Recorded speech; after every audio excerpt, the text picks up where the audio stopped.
Hola de nuevo, bienvenidos a TDP. Hoy vamos a seguir hablando de herencia y también vamos a hablar de los métodos y cómo los métodos interactúan con la herencia. Para eso vamos a volver a la definición de clase. Una definición que solemos dar de clase es que una clase es un tipo de dato abstracto con una implementación total o parcial. Y esta última parte es bastante peculiar. ¿Por qué parcial? Porque el paradigma nos permite tener a nosotros clases que no están completamente implementadas. Y eso nos abre la puerta a hacer un montón de cosas muy raras en algunos casos. La situación que acá podemos nosotros modelar es la situación en la cual nosotros decimos, por ejemplo, todos los clientes tienen un descuento, todos los vehículos tienen un precio, todos los personajes tienen un daño, el daño que infligen cuando dan un golpe, el precio de los vehículos cuando se van a vender, el descuento que se le hace a los clientes a fin de año después de todos los gastos. Es decir, tenemos un concepto, puede ser cliente, vehículo, personaje, que sabemos que tiene algo, tiene un descuento, un precio, un valor y un daño. Eso quiere decir que cada una de estas clases tiene, bueno, decime cuál es tu descuento al cliente, decime cuál es tu valor al auto, decime cuál es tu daño al personaje.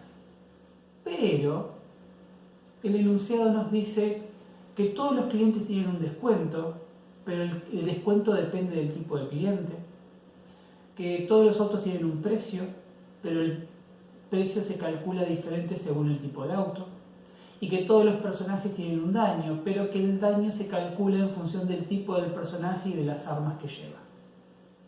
Entonces, esta situación es una situación en la cual nosotros tenemos una clase, sabemos que la clase tiene algo, pero no sabemos cómo ese algo se implementa. El paradigma nos da a nosotros la posibilidad de decir, bueno, la clase cliente tiene un descuento. Usted puede pedirle a la clase cliente, dame descuento. Pero ¿sabes qué? No te lo voy a implementar. ¿Por qué? Dentro de esta clase cliente, yo no sé cómo se implementa. Yo puedo decir que va a estar el método dame el descuento, pero lo que no te voy a decir es cómo está implementado. Esto que quizás para nosotros ahora, después de haber hecho hipo, estructuras, parezca algo muy trivial, muy común, era algo en su momento extremadamente novedoso. ¿En qué cabeza entraba a decir, bueno, yo tengo una clase, un módulo que tiene una operación, pero no te la implemento? Te la dejo así como está, sin implementar. Y ahí es donde surge esta idea del concepto de abstracto. Porque a esa operación que nosotros decimos que está, pero no le damos una implementación, es la operación que decimos que es una operación abstracta. Y como ya sabemos, si una clase tiene una operación abstracta, la clase entonces es una clase abstracta. ¿Qué quiere decir que una clase sea abstracta? Que no podemos crear instancias de esa clase. ¿Qué tiene sentido? Porque yo no puedo crear una instancia de una clase que no está completamente implementada. Es una restricción que me pone el paradigma, pero que suena lógica. Ahora, un detalle muy importante. Si un método es abstracto, entonces la clase debe ser abstracta. Pero yo puedo tener una clase abstracta con todos sus métodos implementados. ¿Por qué haría eso? Porque por alguna razón, probablemente en el enunciado esté la respuesta a la razón, yo no quiero que existan instancias de esa clase. Volviendo al ejemplo que estuvimos desarrollando de los aviones, los bombarderos, el XFA, B y todo eso, habíamos hecho una jerarquía de herencia donde aparecía el XF base como un concepto, una generalización de cuestiones comunes al el XFA y el XFB. Yo lo que les decía en el mismo video es, yo nunca voy a ver volar un XF base. No es un avión que yo voy a volar por los cielos, porque es un concepto que yo creé para generalizar. Eso quiere decir que yo no debería tener instancias de esa clase. Y una forma de enfatizar eso, que no debería tener instancias de esa clase, es diciendo que XF base es una clase abstracta. Aún si tiene o no métodos implementados, no me importa eso. Yo, antes de llegar a la parte de los métodos, yo ya sé que XF base debe ser una clase abstracta, porque no quiero tener instancias de esa clase dando vueltas porque no correspondería. Bien, entonces, ¿qué pasa con los métodos y qué pasa con la herencia? Bueno, empecemos con una clase. Vamos a hacerlo todo con ejemplos muy generales. Supongamos que tenemos la clase A y la clase A tiene un método, el método f. Si el método f va a ser un método abstracto, porque el problema nos dice que es un método abstracto, UML establece que la forma de representar un método abstracto o una clase abstracta es usando letra itálica. Letra itálica, cuando estamos trabajando con mano alzada, es básicamente imposible. Intenten, si no, escribir en itálica en la hoja de papel y van a ver que no se puede. Entonces, lo que vamos a usar nosotros como una notación cuando estamos trabajando en papel y lápiz es el asterisco a la derecha de un método me dice que ese método es abstracto. El asterisco a la derecha de la clase me dice que esa clase es abstracta. Entonces, si este método es abstracto, la clase debe ser abstracta. Recuerden, como dije recién, el método podría no ser abstracto y yo igual querer hacer la clase abstracta. Entonces yo tengo esta situación. Perfecto. Ahora bien, si yo tengo herencia, y vamos a hacer herencia a la clase B, vamos a suponer que esta es la única operación que tiene A. Si B hereda de A, B se trae todo lo que tiene A. Dentro de todas las cosas que se trae B, se trae a esta F abstracta. Quiere decir que esta F abstracta está acá. Si yo no hago nada y B no agrega nada, entonces B sigue teniendo un método abstracto. En ese caso, B está obligado a ser una clase abstracta. Bien, ¿qué otra alternativa tiene B? Bueno, B lo que podría hacer es implementar el método que A dejó abstracto.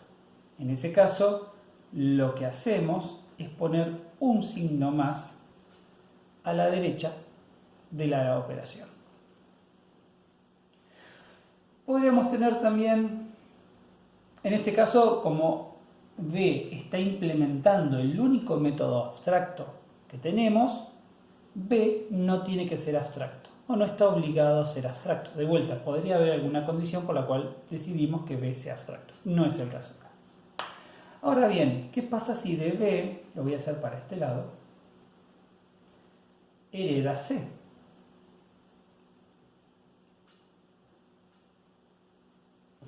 En este punto, C podría decir, bueno, C tiene todo lo que tiene B. B tiene a F y F está implementado, así que este F implementado está en C. En este punto, C podría no hacer nada, por lo tanto, C va a tener la F tal cual como la implementó B. Pero también lo que puede hacer C es decir, ¿sabes qué? Te voy a cambiar la operación al F, porque a mí me gusta hacerlo de otra manera.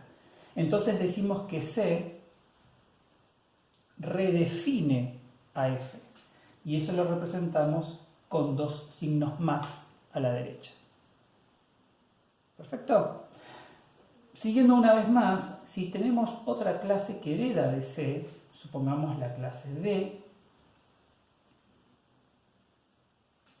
y D decide cambiarle de vuelta la operación a F, otra vez hacemos solamente dos signos más.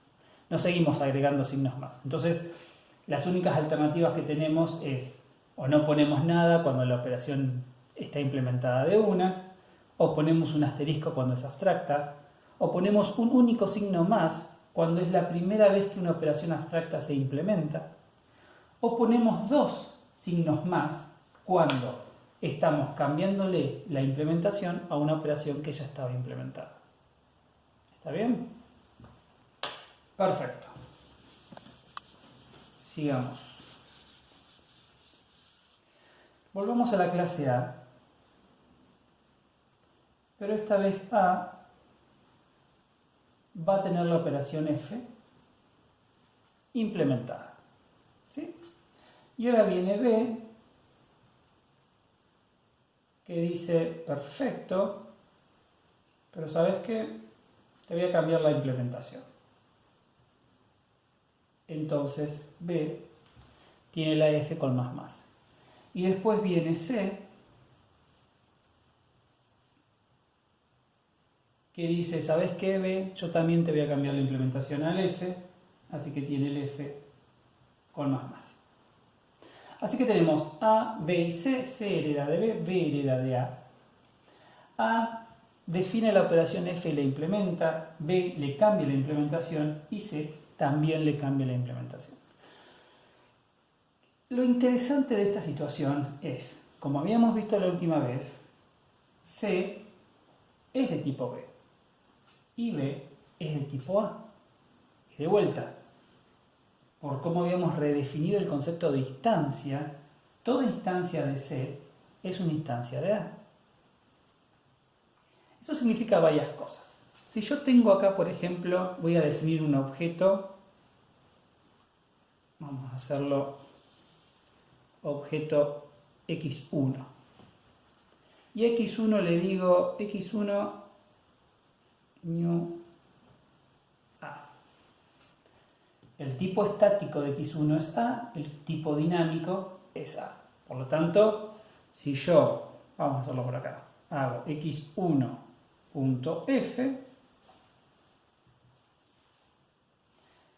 la f que estoy ejecutando es la f que está acá.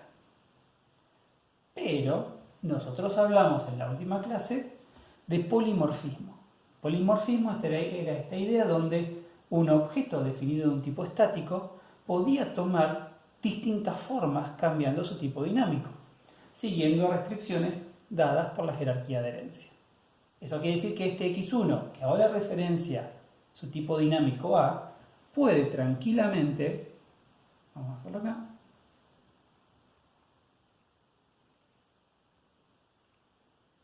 referenciar ahora a una instancia de C. Y esto está perfecto, porque C hereda de B y B hereda de A. Así que C termina heredando de A. Pero este polimorfismo da lugar a lo que llamamos vinculación dinámica de código. ¿Por qué? Porque esta línea yo no la cambié. Yo arranqué con esta línea y esta línea de acá. Cuando yo tenía esto y tenía esto, esta F que estaba acá ejecutaba esta F que está acá.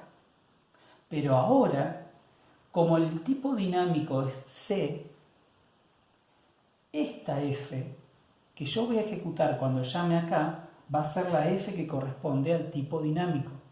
Eso quiere decir que la versión de la F que yo voy a ejecutar cuando llame acá va a ser la de acá.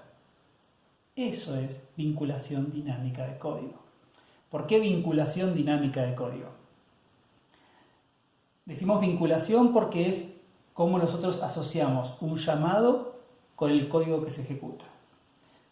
Es vinculación dinámica de código porque lo que estamos asociando es código, y es dinámica porque se resuelve en la ejecución. Eso quiere decir que al momento de compilar el código, el compilador mira esta línea de código y por solo mirar esta línea de código no puede predecir qué versión de F va a ejecutar. ¿Sí? Porque quizás haya muchos caminos, muchos if, muchos while que hacen distintas asignaciones, entonces es imposible para el compilador saber qué versión de F va a ejecutar cuando llega a este punto. Solamente lo va a poder saber en tiempo de ejecución, en forma dinámica. Entonces, de vuelta, a partir de lo que llamamos vinculación dinámica de código, la F que se ejecuta acá se va a decidir una vez que se mire cuál es el tipo dinámico de esta variable que tengo acá. Este tipo, en este caso es C, va a venir a ejecutar esta F de acá. ¿Sí? Si yo de vuelta acá hago x1 y ahora le hago new b, cambio de nuevo el tipo dinámico y ahora este llamado va a ir a ejecutar esta línea de código. ¿Cuáles son las restricciones? ¿Qué es lo que tengo que tener en cuenta? Siguiendo con esta idea de tipo estático y tipo dinámico. El compilador no sabe qué versión de F va a ejecutarse. Pero el compilador sí lo que va a hacer es asegurarse de lo que yo ponga acá sea algo que esté declarado en A. ¿Por qué? porque A es el tipo estático. Entonces, el compilador, cuando ve este llamado, ¿sí?, lo que va a hacer el compilador es decir, perfecto, está llamando a f en x1. Y x1 es de tipo A. Bien, ese es tu tipo estático. Entonces el compilador lo que hace es decir, bueno, voy al tipo estático y me fijo si está f. Solamente me fijo si está. Si está, lo permito. En ejecución, si la f estaba acá arriba, la f va a estar en toda su jerarquía de herencia. Por eso es que lo permite. No sabe qué versión, pero seguro sabe que va a estar. Entonces lo deja pasar. Distinto sería si yo tengo, por ejemplo, vamos a borrar esto, y acá a C le voy a agregar una nueva operación. G. Sin nada. Si yo ahora intento hacer acá un llamado a G, el compilador de vuelta mira la operación, mira la variable, mira el tipo estático. Dice, está queriendo llamar una operación de x1 que su tipo estático es A. Se va a A y le dice, ¿vos tenés la operación G? No. Perfecto. Entonces esto es un error, no lo permite. ¿Sí? Eso es vinculación dinámica de código. Lo interesante de esto, que es lo que vamos a ver en el próximo video, es que a esta altura, a la altura de C, existen al mismo tiempo las tres versiones de f. Desde el punto de vista de la persona que usa una instancia de C, que puede ser este caso de acá, solamente hay una f.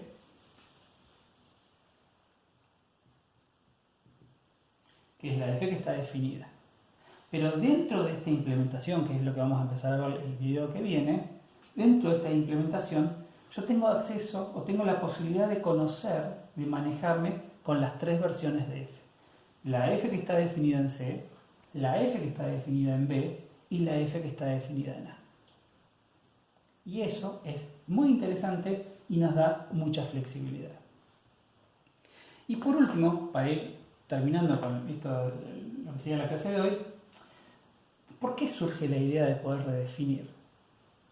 ¿Qué ventaja nos da a nosotros la redefinición de métodos? Y para eso tenemos que volver nuevamente a lo que motivó al paradigma.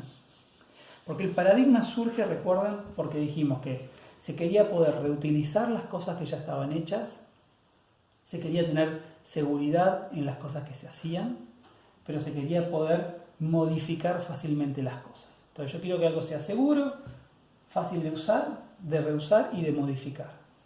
Entonces ahí es donde viene la idea de la redefinición de operaciones. Yo tengo una clase, la clase pila, con todos sus métodos y todas sus cosas, ¿sí? Y tengo un montón de clases